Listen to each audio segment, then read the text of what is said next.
Kaya po kami naririto, ako po personally, dahil dito po ako nakakita o nakasumpong ng mga kasagutan doon sa aking mga tanong.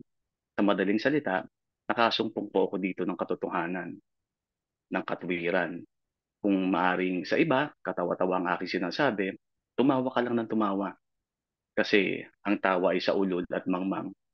So, ang masasabi ko, malaki ang naitulong nitong podcast na ito, nitong support group na ito, itong tinatawag na interfaith community na ito.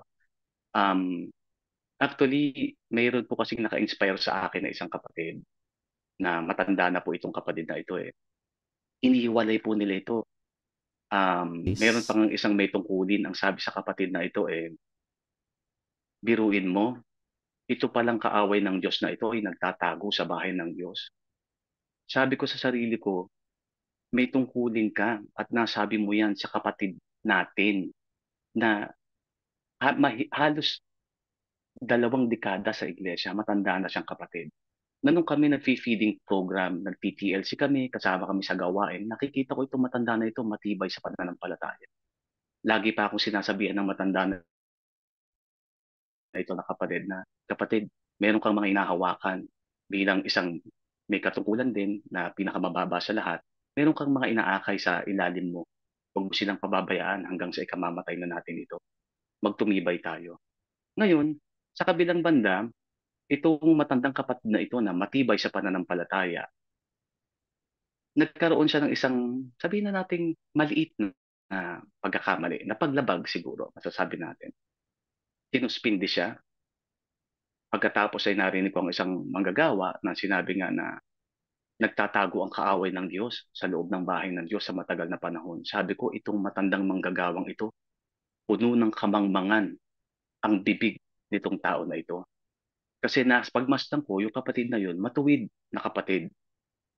Ngayon, lumipas sa mga araw, may isa pang kapatid na nagsabi sa akin eh, Brad, layuan mo na yan kasi lumalaban na yan sa iglesia.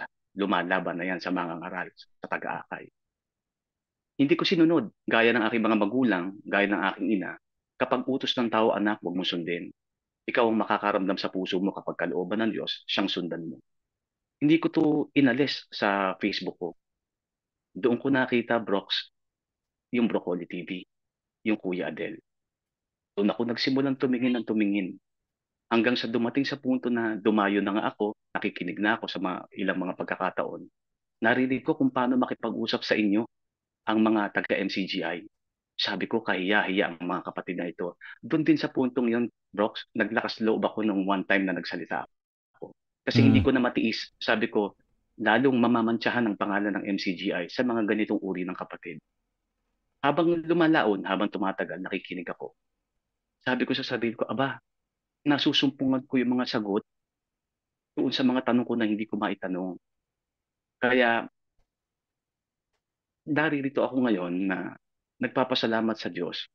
Sa iba na hindi na nga naniniwala sa Diyos, pero andito pa rin ako, umaalam pa rin ako ng maraming totoo kasi nakakasumpong ako rito ng katotohanan at karunungan. Kaya sa mga maraming nagsasabi, fanatic ka man o hindi ka fanatic, mga kapatid, manatilim lang po kayo sa pakikinig dito. Buksan nyo lang po ang inyong puso at kaisipan sa mga nagsasalita po dito. Marami po kayong matututunan. Ang eklesiya po na tinutukoy o assembly o gathering sa loob ng MCGI, hindi na po yan yung eklesiya na tinutukoy sa Biblia. At kung kayo po nananatili kayong nakikinig dito at patuloy kayong nakikinig, naiinis man po kayo o nagagalak o ano man, pero patuloy kang bumabalik dito, isa lang po ibig sabihin nun, yung tunay pong Kristo na pastor, tinatawag po kayo para lumabas kayo dyan sa maling eklesiya na yan. Yun lang po. Salamat po sa Diyos. Apo, thank you po. Good loss. Naalala ko yung times na yan. Sige, Bachoy. Closing na tayo guys ah.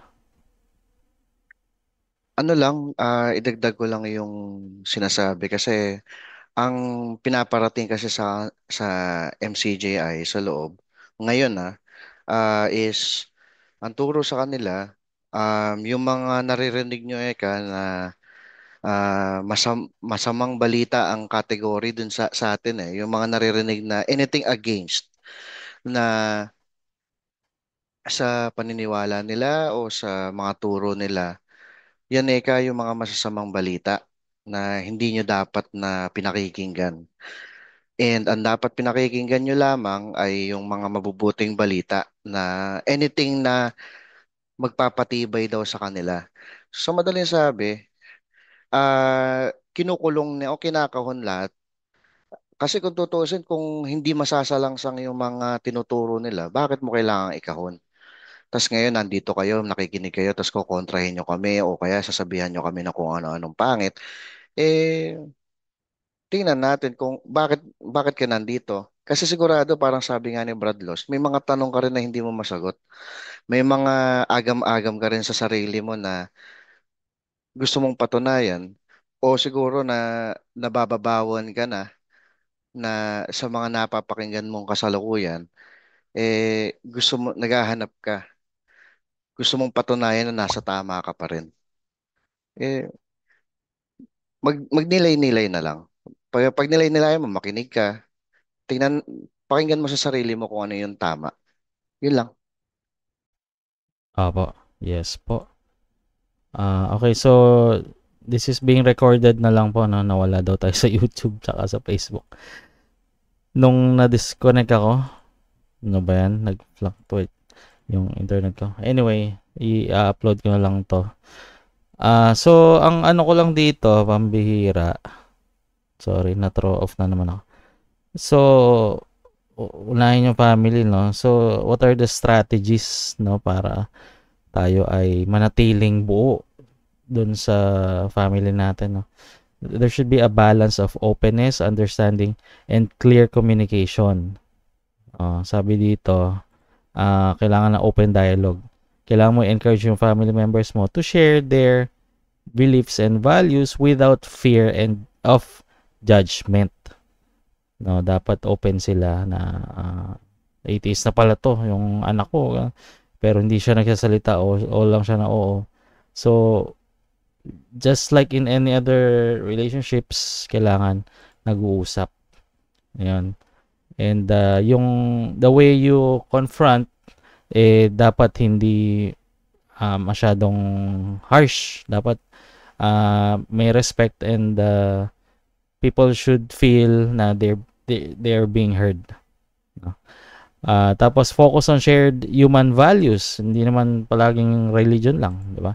Tapos set boundaries with sensitivity, celebrate diversity and avoid judgment. Be mindful of language. Ayan, kasi nagtitrigger yung language.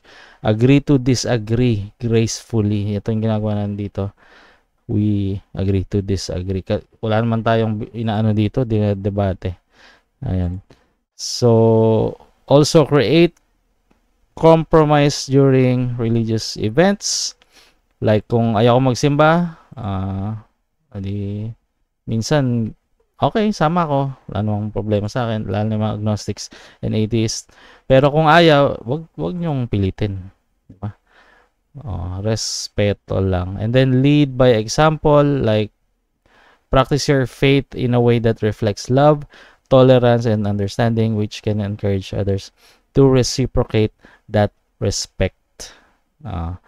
Accept differences, create inclusive family traditions. Kung talagang ayaw talagang Pasko nitong mga MCGI na to, di gawa kayo ng family traditions ng sarili nyo. Yung gawa kayo ng isang araw na family day, gawa kayong games. Tapos may, di ba pag Thanksgiving sa Amerika, ganun, what are you thankful for? Kahit, di ba? Na-try namin yan sa family namin. Masyadong seryoso. I'm thankful for Lola, she's still alive. Ganon. Yung mga ganon, small things. But they all matter. Okay. Si Riddle, bihira. Happy birthday. Happy na, birthday pa. Brad Riddle, musta? Brooks, good morning. Tsaka good morning sa mga kapatid. Tawag dito. Thank you pala. Tapos, meron lang magandang yung tumatak sa akin ngayon sa nagsalita. Si Brad Choi. gusto ko lang paalala sa mga kapatid na ano no, na ang ganda nung sinabi niya na yung alam mo yon yung sinabi niya na sukang-sukan na siya dun sa ano, yung ginagawa natin ano na parang hindi tayo nakikinig pero naka-ready ka agad yung ano, yung yung rebat mo, yung ganon. Sana maalala natin no, dito Brad, yung mga kapatid no na naka-exit na sa ano na natutunan natin yan doon sa pinanggalingan natin na sana pilitin nating matanggal yon. Mas anuhan natin yung pakikinig kaysa yung naka-ready na tayo kaagad kasi meron tayong ano kaagad na ibabato. So, yun lang, Brox. Talagang tumatak sa akin si Choi ngayon. Salamat, Brad Choi. Yun, no? Salamat. Opo, matindi po yan si Choi. Okay, anyone else? Habol? Raise hand lang po. Wala na. Wala na. Sino yan? Nobody. So, bakit ko dun sa mga closet at saka yung mga gusto na lumabas, it's never too late to go back to your family.